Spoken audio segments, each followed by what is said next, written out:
Okay, hello everybody. It's April 26, 2020, and this is the How to Start and Lead a Mediumship Development free class.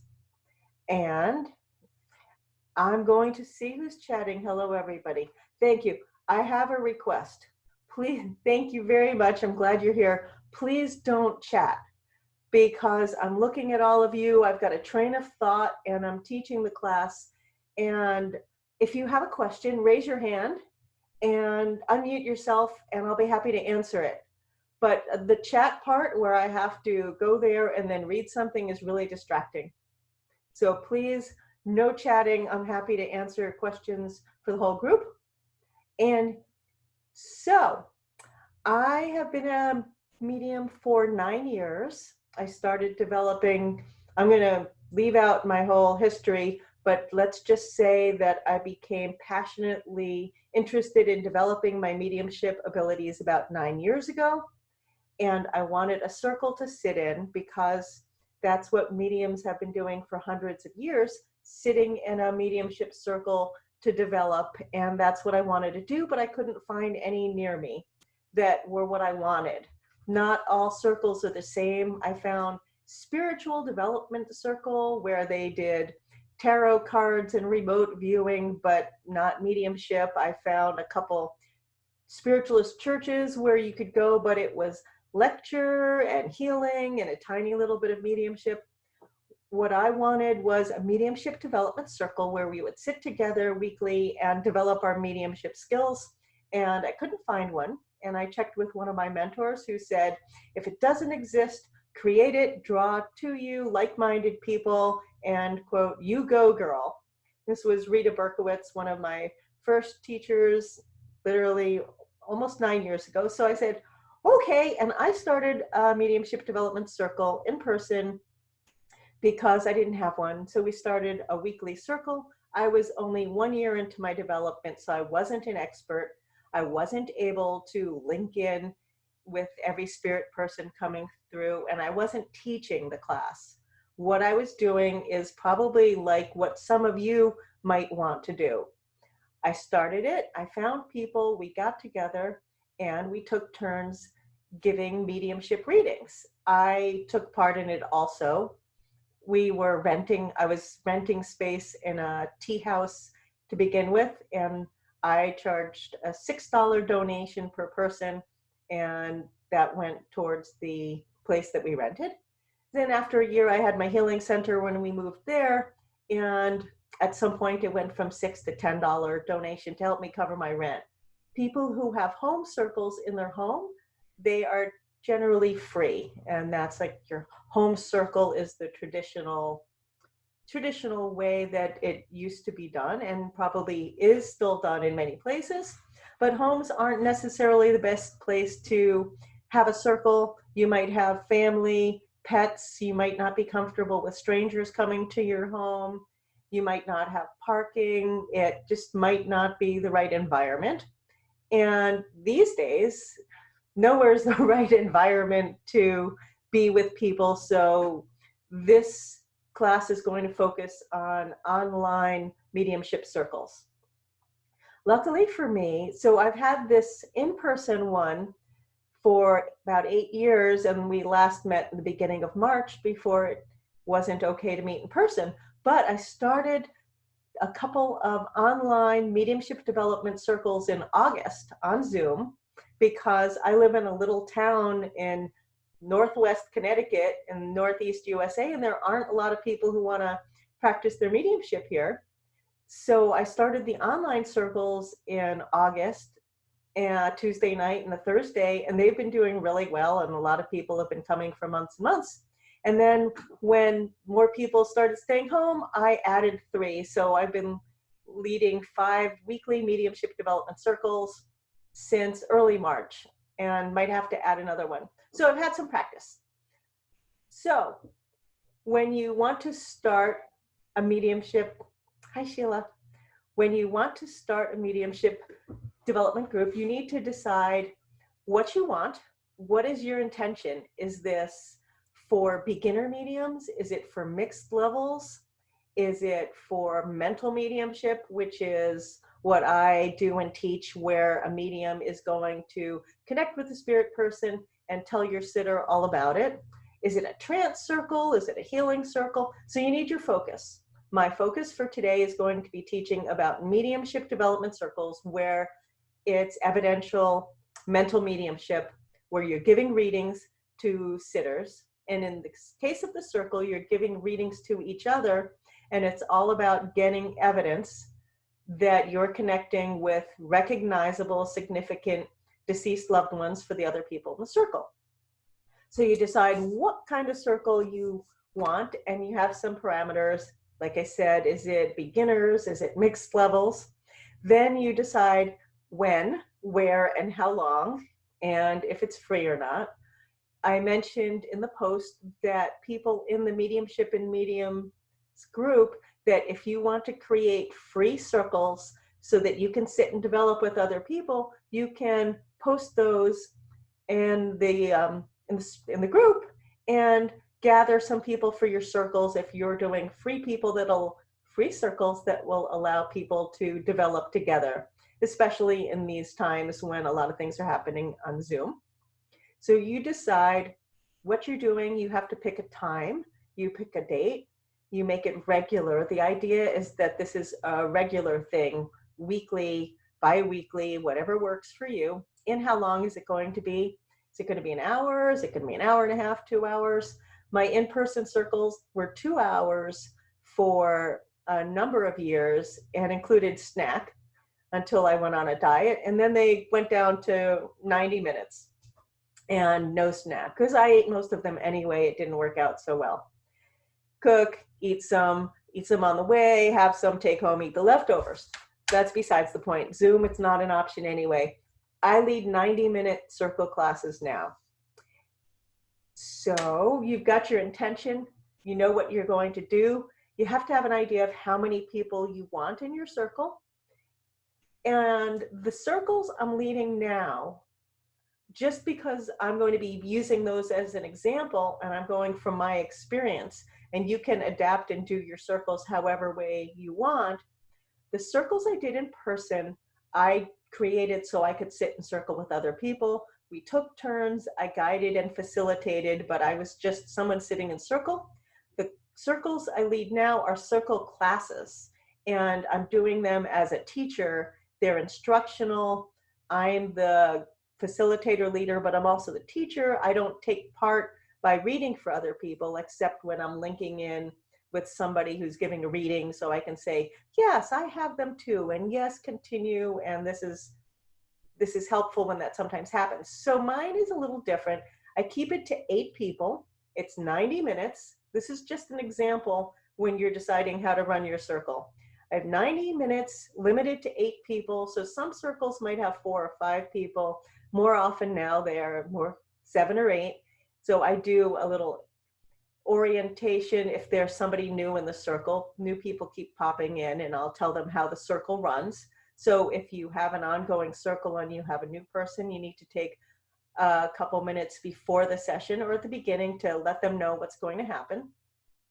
And then I guide people into the power of the circle.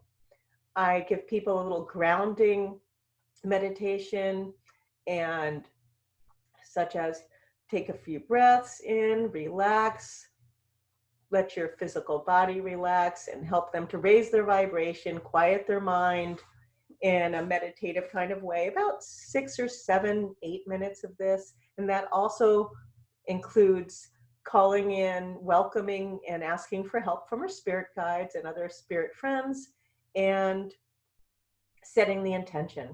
And I'll go into that a little bit more. I'm just giving you the format of what I do. I create a group energy, safe place, call in helpers, set the intention for everybody present to be able to get a strong, clear connection to a significant, recognizable loved one in spirit for someone else there in the circle. And then I give people a little bit of time, and then everybody gets to read. In my circles, I do it the way I would have wanted to find a circle when I was looking for one. If I went to a circle or a class and I didn't have a chance to have a connection and give a reading from spirit, I felt that I didn't get what I needed. It's easy to watch videos and read books, but what I wanted was the experience of communicating with spirit and getting feedback and validation and practice. So in all my circles, I make it so that everybody gets to do a reading. If there's 5 people there, people might have up to 15 minutes. If there's 8 people, I did my warm up, everybody gets about 10 minutes. What you want to do is guide people as needed if they are new at this.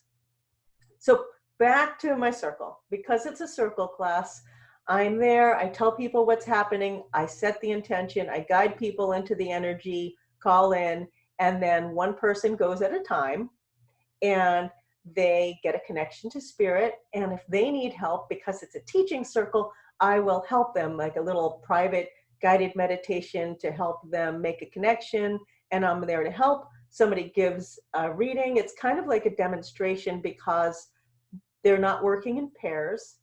And instead, one person is reading for the whole group, everybody else is sending them energy, supporting them, and being present and being receptive to see if the information the person is getting is about their loved one. So the person says, I've got this, this, this, and that. One or possibly more of the other people in the circle will say, and then the person reading will say something like, okay, who understands this information, or who can take some of this? And then the other people in the circle, one or maybe more people, will say, oh, I understand that, or I know who that is, or I can take some of that. The person giving the reading will work with that individual or 2 or 3 people to narrow it down.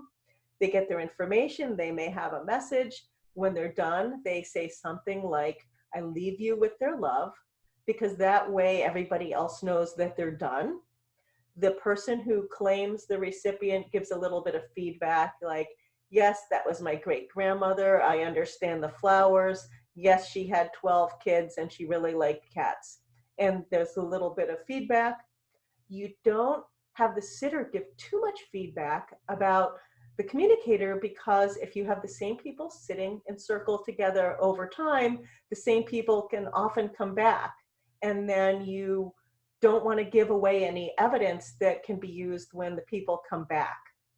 In our online circles, we've had a brother that's come through 8 or 10 times, a great grandmother that comes through almost every week, an aunt that's come through like 10 times, because I have some people who come multiple times a week, and this has been going on. So you don't want to have the recipient, the sitter, give away too much information that will make it obvious who the person is coming through if they come through another time. Because mine's a teaching circle, when that's done, I give a little bit of feedback to the person who just read. I might say, that was wonderful, beautiful flow, that was fabulous. Or I might say, next time, avoid saying, I don't know, or if it's more respectful to call the spirit person a man rather than a male energy. Little things like that, because people are coming to this as a hybrid circle class. For you in a free mediumship development circle, I would suggest that whoever's leading it has a somewhat firm grip on mediumship. I would suggest that you have a clear definition of what you're considering mediumship for the sake of your circle. My definition of mediumship is rather rigid compared to others. It's about connecting with significant, recognizable loved one spirit, people who have been embodied on this planet and who are spirit people know. It's not about connecting with angels. There's no psychic readings. It's not about past lives, and it's not about spirit guides.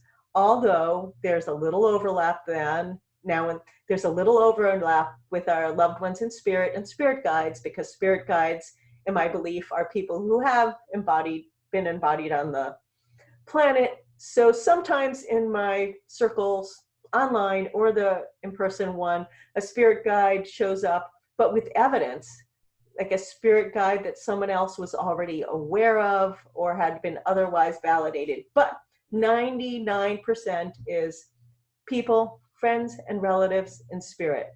So if that's what you want to do, you put it out there. This is all about mediumship. So you're having a mediumship, you decide to have a circle, and you decide what you want to do, and then you need to get some people to do it. And if you're a member of the group and you're offering a free mediumship development circle that's exclusively that, that's really easy, because now there's 3,000 people in the group and a lot of them want to sit in a circle. The reason I'm giving the free classes is because so many people, I want a circle, start a circle, should I start a circle? So that's why I'm doing this. So getting people is a lot easier than when you are trying to do it in person. So where, when, and how long? I like 90 minutes. And how many people?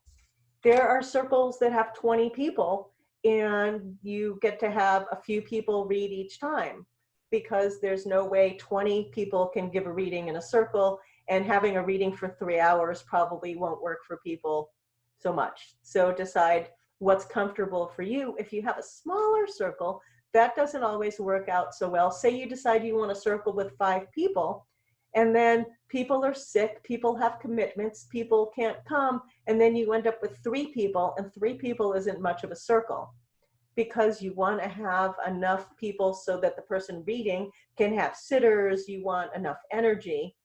That's why I went for a maximum of 8, so that ideally there's at least 4 or 5, but not more than 8. If people really want to come and there's more than 8, I've had people come to attend for the community, observe, watch, experience, but they don't get a chance to read, or it'll just be too rushed. With 8 people in 90 minutes, it still can be a bit rushed. When we have one with 4 or 5 classes, 4 or 5 students, more relaxed. So open or closed, you have to decide whether you want an open or closed circle.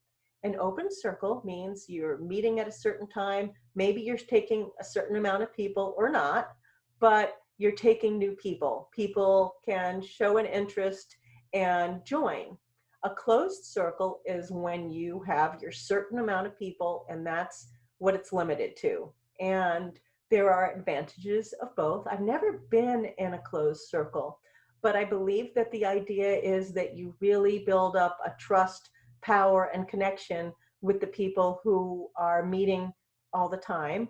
I believe with a trance mediumship class or a physical mediumship class, which I'm not going into because we only have an hour, it's much more important, because the trust and building up the energy in your group is more important. If you're starting out and you want to sit in a circle and have people to develop with, you got to start off as an open circle, probably to attract people, and then see who resonates. And it might just happen that over time, the same people will be the ones that are committed, that feel right together, that work well together. In my ongoing my in-person circle, people have come and gone over the years, but we have a core. And we've never experienced anything like I've heard of in some other circles. I've heard of circles where there's competition, ego, the same people reading all the time. And we've never had anything like that. I don't know whether it's just been blessed or intention. We've had some people come and go, but if the people don't work well energetically, they just end up not coming back. So over time, you get a cohesive, warm, trusting, supportive group, at least in my experience. You decide how many people, what time, is there a level of commitment required? Are you going to offer a circle where people can come when they feel like it? Okay, this circle is every Tuesday at 4 p.m. and who wants to come? Or are you going to require people to commit and be there as often as possible? Of course, making an exception for emergencies and illness. That's up to you. Some circles are rigid. You have to be there, you have to commit, and some aren't. Mine have never been particularly rigid, and that's just the way I chose to do it over all this time. Decide where, how to meet in person, etc. Whom do you want to attend? How will you find them? So that's most of the information on starting and creating the circle. Are there any questions on that so far? Okay.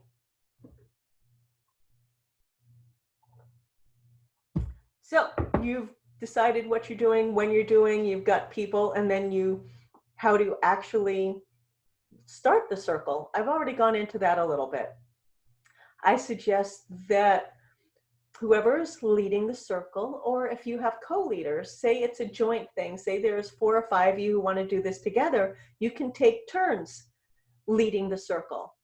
And I suggest that you start off with some meditation, some words, some exercises that are designed to ground people, bring them into the energy of the group, raise the vibration, and set the intention. I use some in my in-person circle and in classes and before I do readings. Oh, there's a hand up. So Alicia, unmute yourself and ask your question. Hi, Sharon. Thank you very much for this. The only question I have, when you were speaking about don't giving too much information about the person, this is not very clear to me. Why and what do you actually mean? I will clarify. Okay, thank you very much. Thank you. The medium who's connecting with the spirit person, I want them to give as much information about the spirit communicator as they possibly can, given the amount of time they have. Build up their character, personality, as much information as you possibly can. That is a great thing. That helps validate the continuity of life. Let the sitter know that it's their spirit person. When the recipient, the person who knows the spirit person, is giving feedback, whether it's during the session, and I didn't go into this part, during the act of reading, I want the sitter, recipient, to say things like, yes, no, I'm not sure, or I understand. So when they're actively working with the medium's actively working, the sitter should say nothing other than validating the information that the spirit person gave. I have a man and he's 6 feet tall. He dresses really nice. He has a suburban home with a swimming pool. Yes. What you don't want to do is have the sitter go, yeah, my uncle fits that description. And so you want the sitter to not give any information other than what the medium says. But what I was referring to is the feedback. The medium gives the reading all about the uncle with the suburban house and the swimming pool. And then the sitter says, yes, I understand the man. Yes, he was very bright. He did have 3 children. Yes, the dog fell in the pool, just like you said. I understand all of that. Thank you very much. What I don't want the sitter to do is elaborate and go into any other information that the medium didn't already say, which could include anything else that wasn't said, because the next circle or a month later, if you have some of the same people, the uncle comes back and he can come back in a completely different presentation. And we don't want the people in the circle to already know anything about him. Does that make sense? Did I explain it better? Amazing, amazing. Thank you so much. It's much more clear. Thank you so much. Thank you for asking the question in case it wasn't clear to anybody else. So, any other questions? Well, or anything that wasn't clear? I was saying that when you start the circle, you don't want just people coming in out of their world and like, okay, let's start. I personally like a little bit of ritual. I was just going to tell you about Donna Eden stuff. So personally, I've been doing this for 9 years. What I started back then, and I still like to do is, and when I get to do an in-person circle again, we'll go back to that. I have candle lit, but not on Zoom. And I burn a little sage to just set the mood, help us get into in the mode, because mediumship is a slightly altered state of consciousness. And we've been using sage there. It might do things like help get rid of negative energy. It's been used for 1,000 years, thousands of years, to connect with ancestors. That stuff's kind of nice. It might be helpful. For us, For me, it's like setting the mood. It's kind of like when you smell food and you smell a delicious smell, your mouth waters and your stomach starts rumbling. So for me, I smell the sage and it just helps me get into that, oh, okay, I'm going to quiet my mind and get ready to communicate with spirit. It's just a little ritual. It's kind of nice, but it's not something you can do really on an online Zoom thing. Donna Eden Energy Medicine is she's this fabulous woman. I've taken a class with her. I don't get a commission from recommending her stuff, but she has a video called the 5 minute energy routine. It's more like 11 minutes.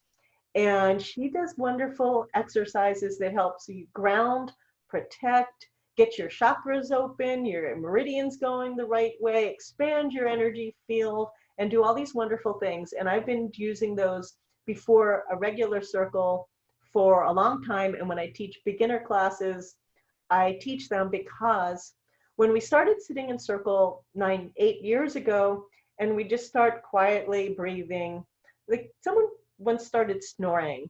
And overall, it's just, especially when we had an evening one, it was too relaxing. So you want to, I know I'm going off on a little tangent here, but you want to be able to relax your body, quiet your mind, but raise your vibration at the same time.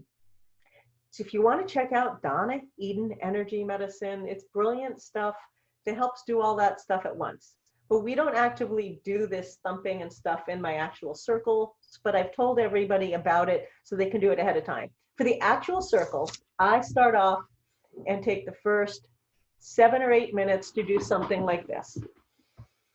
I tell people to close their eyes, sit in a comfortable position, feel themselves connected to their chair, feet firmly planted on the floor, or however you are. Sometimes these days people are sitting on steps or a couch or wherever they find the space to be able to take part in a circle and have a good space. I tell people to close their eyes and start taking some nice breaths to help breathe themselves into their body and into the space. I'm not going to actually do this with you, but I tell them that. I do a quick grounding exercise, meditation sometimes, where I suggest that people envision roots coming out of their root chakra at the base of the spine and the soles of the feet, and have these roots go down through the floor into the earth and help ground, tether, connect them to the earth, and that they can bring in earth energy, strength, vitality through these roots. It's part of a grounding exercise. Sometimes I tell people to envision a beautiful white light coming out of their crown chakra, which is at the top of the head, going up to the heavens and helping connect them to infinite spirit, creator, source, and their spirit people. I always acknowledge the power of the group, and I will say something to the effect of, I want you to know and understand that the 8 people here in this group are joining together to form a supportive, sacred space for mediumship development and spiritual unfoldment, and that each of us is bringing to the circle intention, support, love towards mediumship development.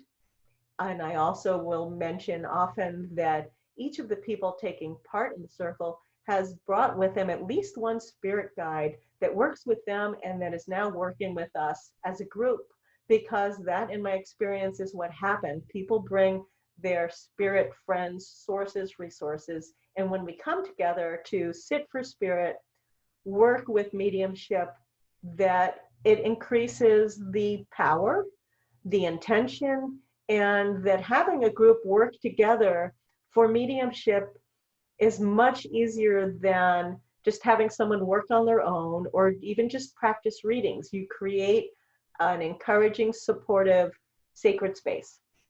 So I will remind people that in our little 8-minute guided meditation thing, and then I'll say something like, and now I want to formally welcome and thank our spirit guides of the highest love and light. Want to welcome our spirit guides, spirit friends, master teachers, ascended masters, loved ones in spirit, mediums, healers. It may vary on the circle depending on what I feel inspired to say, but it's pretty much I want to welcome and thank our spirit friends for being here with us today to help us in this mediumship work. And we ask for help getting strong, clear connections. So this is the setting of the intention. The asking for help and the setting of the intention kind of blend together.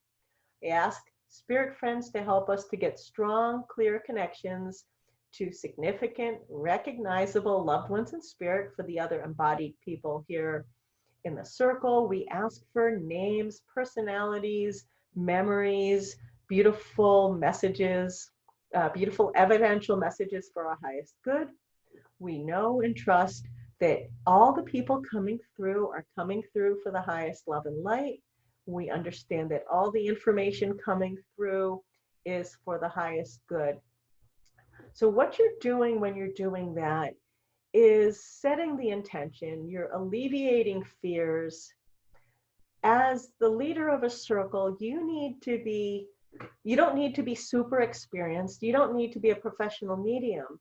I strongly suggest that you are somebody who is comfortable with mediumship, that you don't have fears and anxieties that are based on either Hollywood or your own personal scary experiences, because you're going to set the intention for the group.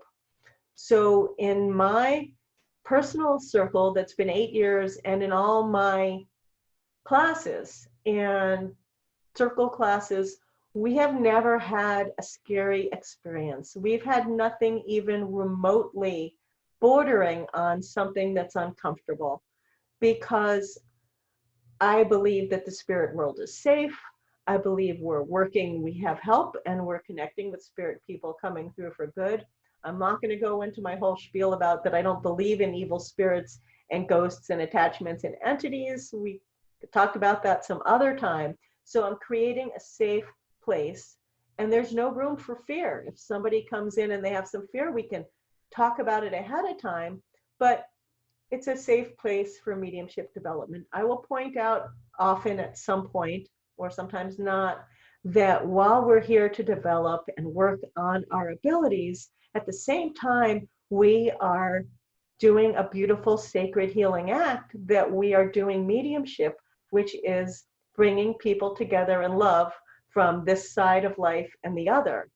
We're learning, people are working to advance, but we're also bringing beautiful connections with spirit, healing, loving connections to each other from spirit people, which is what I believe mediumship is all about.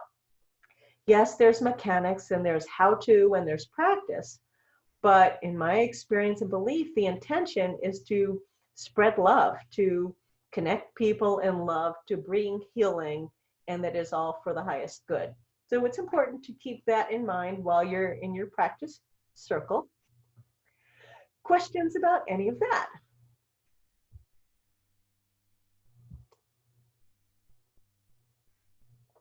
Then how I do it sitting together.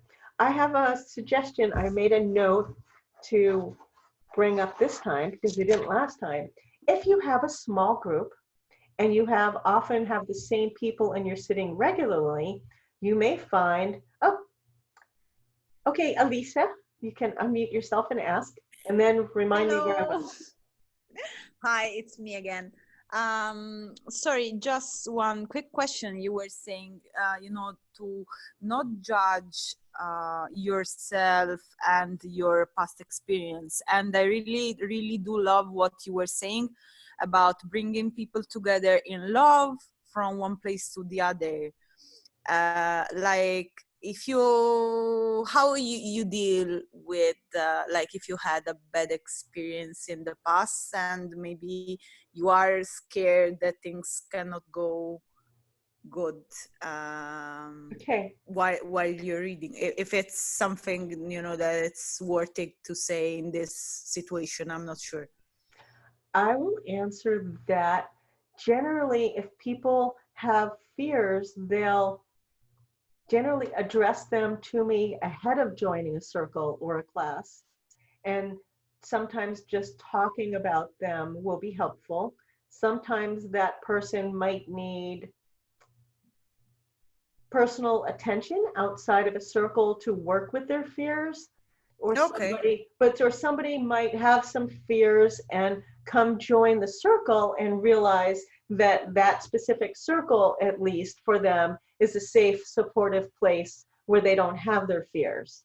So Oh, depending on where people are with their past experience and their mhm. concerns, they are going to need different support to deal with them. But my suggestion is, if you're somebody with past experiences that are scary, and that you have some fear-based concerns, that you're not the ideal person to lead a circle, because I Okay. feel if you're leading a circle with your own fear concerns and not trusting that you're in a safe place and spirit communication is safe and beautiful, I feel that that energy might permeate the circle, and you might attract other people with fears, and or let it be a place where people's fears can get out of hand, or even just be allowed to exist, as opposed to creating a safe place for people to realize and experience and learn that mediumship is safe. Okay, great. Thank you so much. You're Okay, welcome. okay. And I know exactly where I was. If you have a small circle and you have regular people meeting over time, you're going to probably get a lot of the same spirit people coming through. And it's okay because they come in differently, but it can get a little bit old. What I did when we had our in-person circle that started, when we started about 8 years ago, there was a core of 6 people, and we met a lot. And when we got Mary's aunt for the third time, and somebody else's this, I wanted to spice it up a little bit. So I started having guest sitters. We met once a week to sit together, and then I started it so that the first Wednesday of the month, we invited 4 guests, and the mediums, instead of us reading for each other, we read for the guests. So it spiced it up a little bit, brought in new spirit people, put a little pressure on people, after 6 months, because it was a little more like performance. So if you have your circle, say it's your Zoom circle, and you're meeting and it's getting a little old because you have 6 of you and you're getting to really know your spirit people, you don't have to make it an official guest sitter, but you can bring in extra people as sitters. And it doesn't have to be a performance thing, because the sitters can come and just observe. And if they get a reading, great. If they don't, great. When we did it in person at Dragonfly, the Healing Center, we made it so that our whole intention was reading for them. Instead of sitting in a circle, we had a semicircle for us and the 4 people for them. And the whole intention was to provide readings for the sitters, which was a little challenging at times, because sometimes we would still get readings for each other.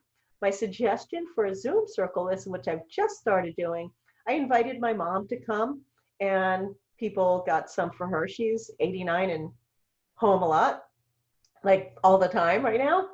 And I've decided to invite some guests to sitters. Right now, it's still evolving, the different classes, and we have enough new people, so it seems it's not really a problem. But just to put it out there, if you have the same people all the time, invite people who are interested and have people in spirit, and they don't have to work, and it doesn't have to be all about them, but you're just bringing guest sitters, and you can ask people to use their intention and maybe try to get readings for the sitters. So that was what I'm adding this week that I didn't mention last time. What else? Orienting new people, how to be good sitters. That's important. Feedback, but not too much. I already told that. No chatting, timing, linking. Here's my little notes. How to be a good sitter. That's important. You're going to be sitting together, and it's going to be helpful if the people in the group, because one person reads at a time and everybody else is going to be a recipient. You want to be a good sitter. Few basic rules for that are: be open, be receptive.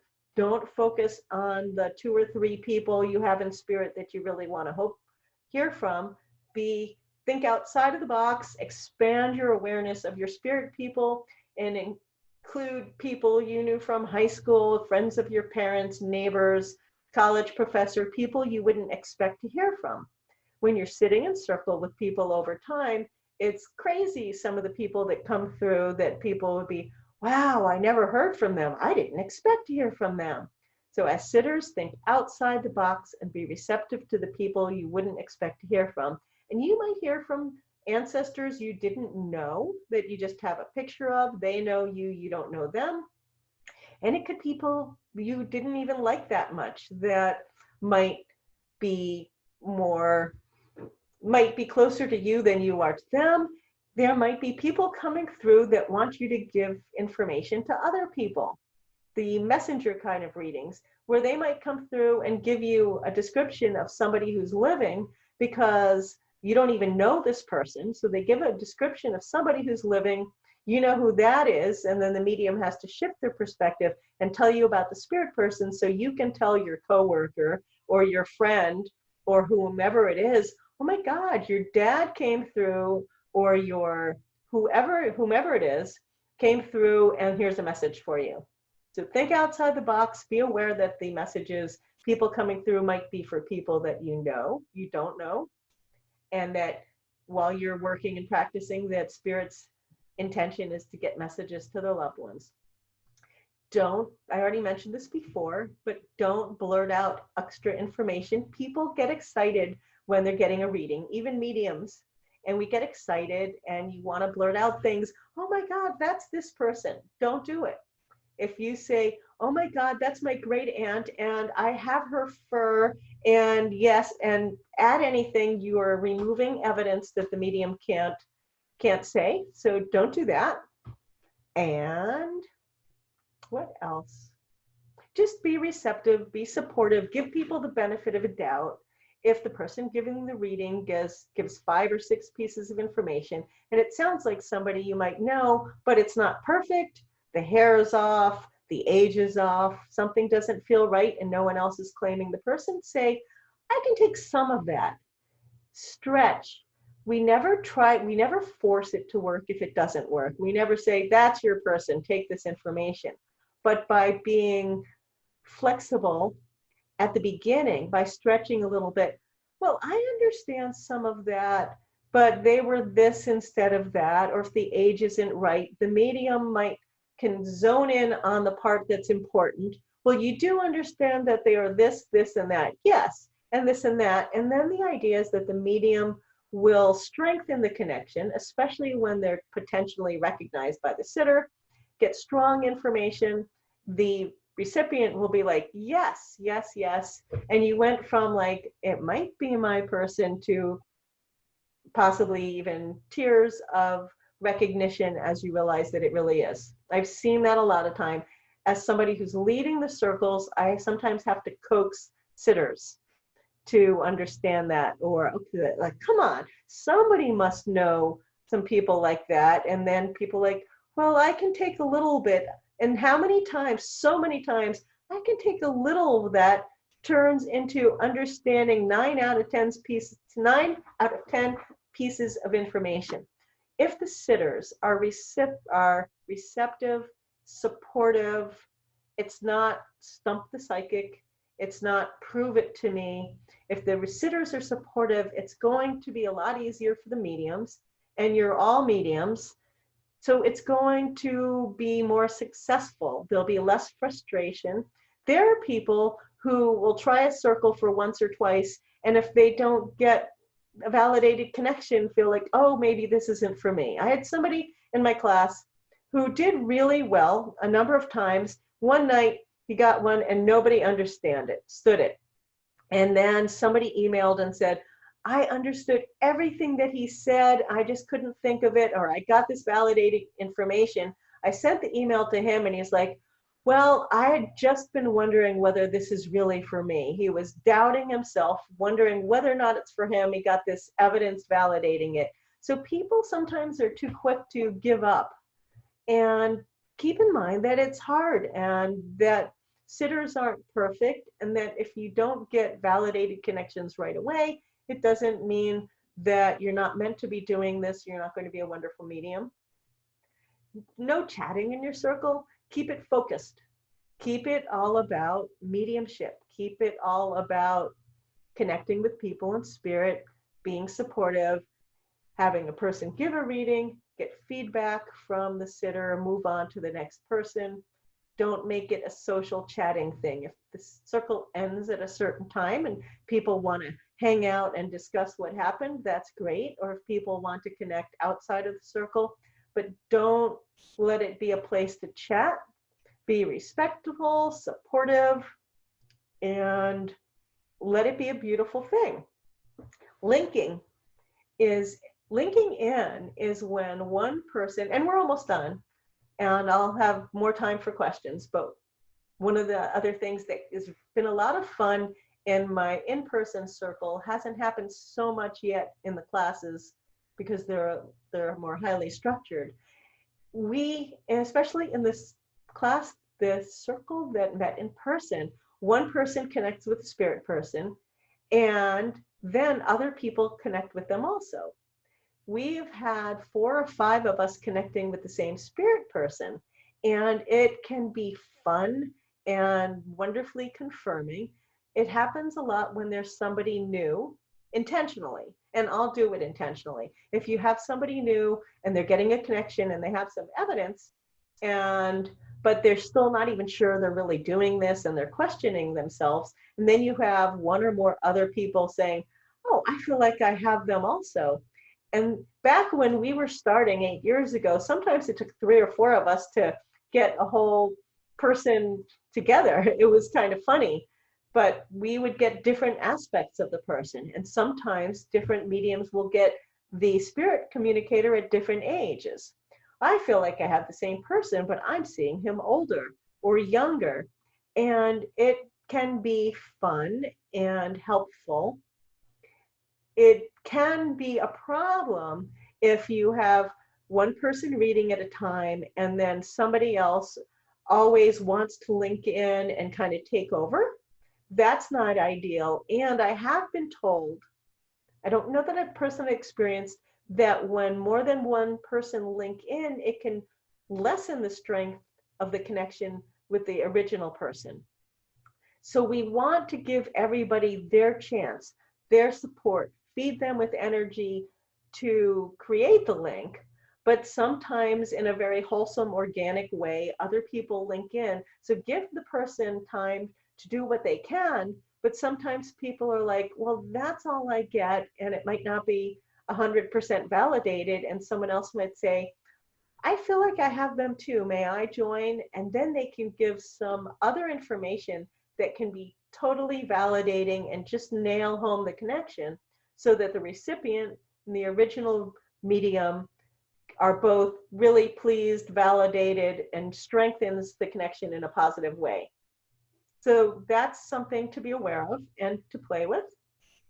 And I could go on and on and on, but we have 4 minutes, so there's got to be some questions about how to, or what, or something you want to clarify about leading a mediumship development circle. iPhone, who's raising her hand? I don't know your name, but yes. Hi, Sharon, it's Linda Leonard. Hi, Linda. The question I have is, sometimes people, or I find with myself in the circle, sometimes my energy drains. Is there a way that we can boost energy for each other, especially during a reading where maybe somebody doesn't feel the strength that particular evening? How can we share energy, or how can you, as the lead of the circle, build energy for others or help share energy? I ask people to use their intention to focus energy on the person reading.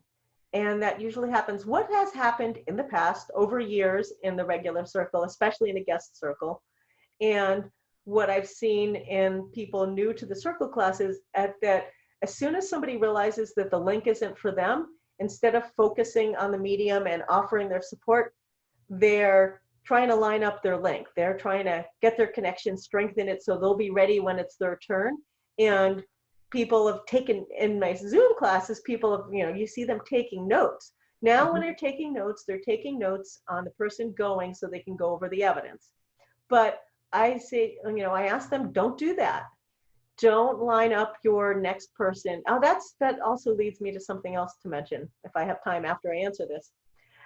So I just ask people, because it's not just you, but to focus, intention, support, love, and energy. It's like, well, the energy feeds the medium. It gives them Right. power to work with. It gives them power to make a stronger connection with spirit. And I just encourage people in the group to support and focus on the person giving the reading, even if that's not something they're used to doing. Good. Thank you. You're welcome. In some circles, people sing. I've never had much cooperation in my thing. This is years ago. It's like, okay, things aren't going, let's start singing, because in churches they do that in other circles, but people are never really cooperative, and that doesn't work so well. There was something I was going to, oh, I remember one other thing that reminded me of. In the circle, I asked people to work in the moment. People, if it's a circle, some people have a tendency either to have their connection at the beginning because it's just there, or they get the connection while I'm doing the meditation, gathering it together, or some other time, and then instead of supporting whoever's reading, they're working on their connection. And or it's an hour into circle, it's their time to read, and they said, well, I had this person at the beginning, or I had this person, and let's see, I don't know if I have them back, but this is what I had, and they talked in the past, and I don't know if I can get them back. And I encourage people strongly, work in the present. If you have someone at the beginning, be the first person to raise your hand and go and talk and work with them. And if 3 people already have people, spirit people connections, I'll tell them to hang on. You're in the power, you have a link, say, hey, work with me when it's my turn. And then don't wait while there's a 20, 30-second pause between who's going next. Don't wait to go 45 minutes later if you've got somebody and I'm saying, okay, who's ready? Go. But work in the present, works real time with your communicator and your sitter instead of, well, I had this person and this is what they said. Did you have a question? I do. Yes. When you talked about how different mediums will oftentimes in your group receive different aspects of the same spirit person coming through, how do you as a facilitator handle that when you have one of the people that will actually almost kind of take over? So the original person that received the message from the spirit kind of sinks back, you know, that they kind of withdraw because it's like, well, they're taking over. I understand the question. Yeah. So how do you as a facilitator handle a situation I like don't that? let it happen. Okay. In the circle of Dragonfly, where we are physically together, a lot of times people are like, help, anybody else got them? In which case they're asking for help, and then people can try and they either link in or they don't. There's one person who sat in that circle with me for years, and she didn't want anyone interrupting. She's like a Rottweiler with a spirit person. She wants to stay with them, build it, and do it all her own. And she said that. So I'll say, okay, no, you know, if she's totally done, then it's like, okay, did anybody have anything else to add? So you're in control of the circle. Right. And so it wasn't, with that one person, she didn't like people doing that, but nobody's ever tried to take over. And in the classes, you got 10 minutes and it's all about them. So we don't even link that much.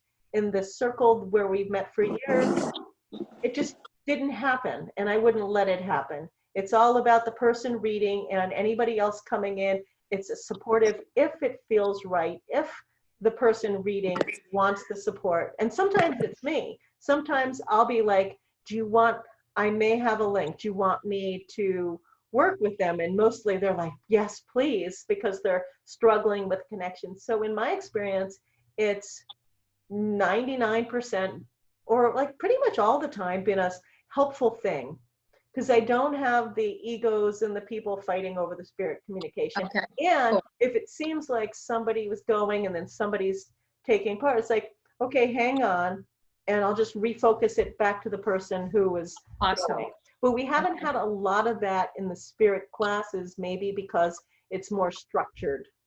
Gotcha. And in the one where we meet in person, it's something that evolved over time, but it was always a a fun, supportive thing. And the one person who's like, I got to do it all by my own, we totally respected her.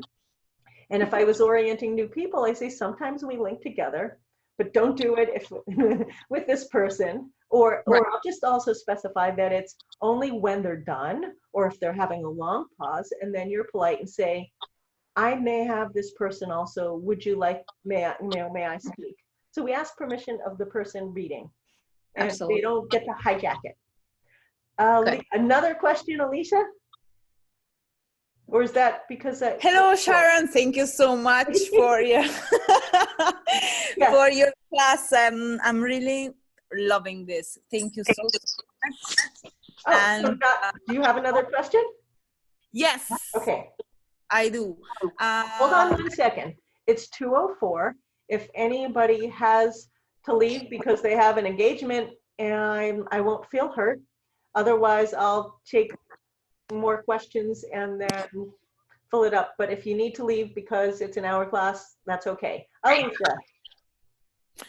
Okay, thank you so much for your patience, your time. Actually, it's for me, I always been really attracted from this word, but since I was saying the experience I had in the past, I kept it a bit far away. Now I feel stronger, so I'm ready to start again. And what I wanted actually to ask you is, sorry if maybe sounds stupid, but it's a new word for me. What about reincarnation? Okay, hold on. Okay. This class, question's great. This class is all about how to lead a mediumship development circle. So Okay. we're not going off track and talking about reincarnation or other things.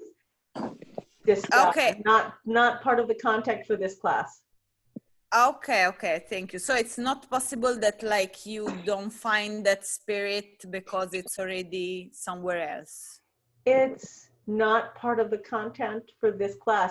Okay. I can answer questions, and I have a part in my book about reincarnation and spirits and connecting with them. It's not part of how to lead a mediumship development class. Okay. Thank you so much. Anyway, keep us focused, especially since we're already after our hour. Absolutely. So I have two more, but thank you. If you have others related to the class, that's fine. 2 participants, Erin.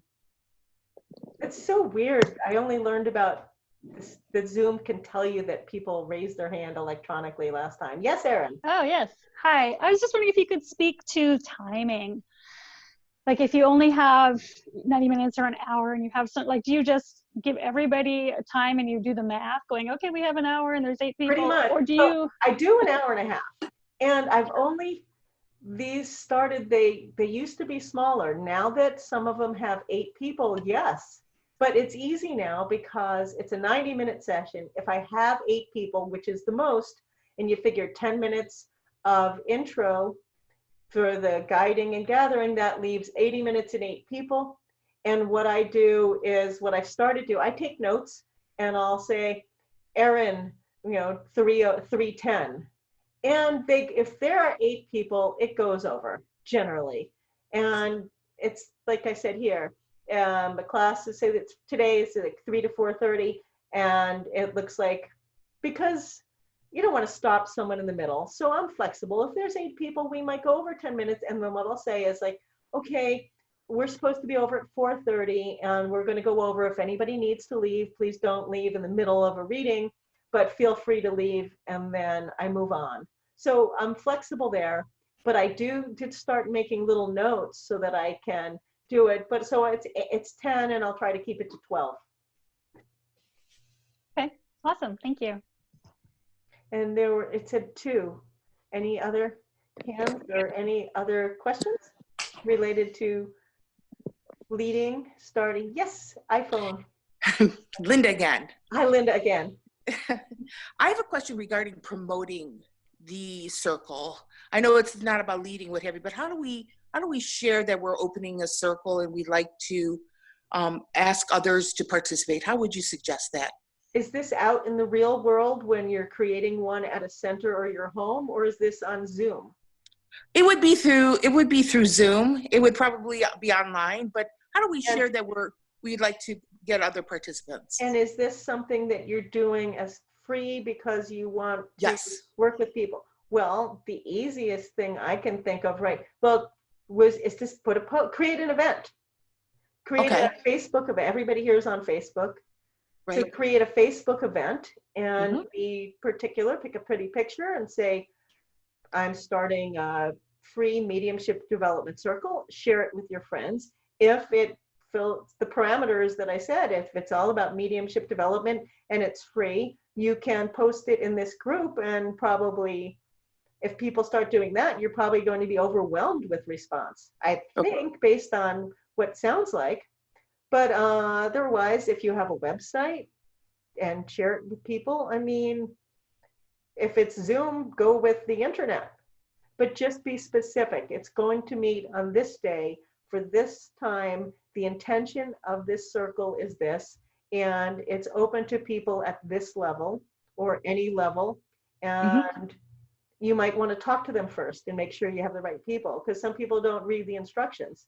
I've had all the people who came to my regular class, my regular circle, I say, give me a call. I need to chat with you for a few minutes, and make sure they're not just trying to get a night away from the kids, and that they're not, they don't have inappropriate expectations.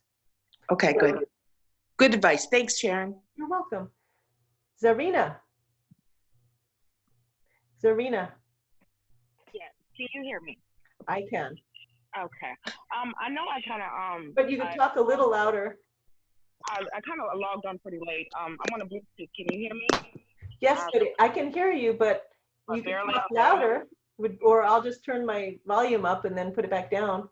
Okay. Well, can you hear me any I better? can hear you. You're fine. Okay. I pretty much joined the group a little bit late, later than others. So is there going to be another time that we can actually gather? Or is this going to be the same time every day? Not every day, but every Sunday? No, this was a two-time thing. I was addressing a need in the group where lots of people, especially during the shutdowns, are like, I can't go out to my regular one. I want to sit in circle. Maybe I should start a circle. So I created two free classes. One was Tuesday, one during a weekday, one during a weekend, to address this. And I'm not planning on doing another one. I told some of the Australian, New Zealand people I would consider doing an evening one for them, because I think it's now 4 a.m. for them. It went from roughly 1 to 3, so I could do one for them. And I'm going to see about putting this one out so that you could watch this one. And this one was an improvement since Tuesday. So I'll have that, and in the future, maybe I'll do more if there's a need, and make them like $5 per person to take a class. But this is not a regular thing. Okay, thank you. You're welcome. Anyone else? No. I just want to say thank you for offering this. You're welcome. This has been very helpful. Thank you so much. Good. Are you going to be starting one? I would like to, absolutely. Yes. Okay.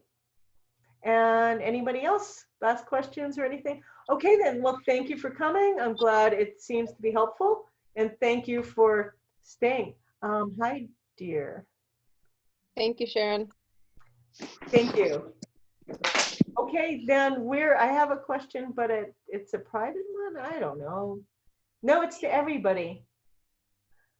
But it doesn't have to do with this. So thank you.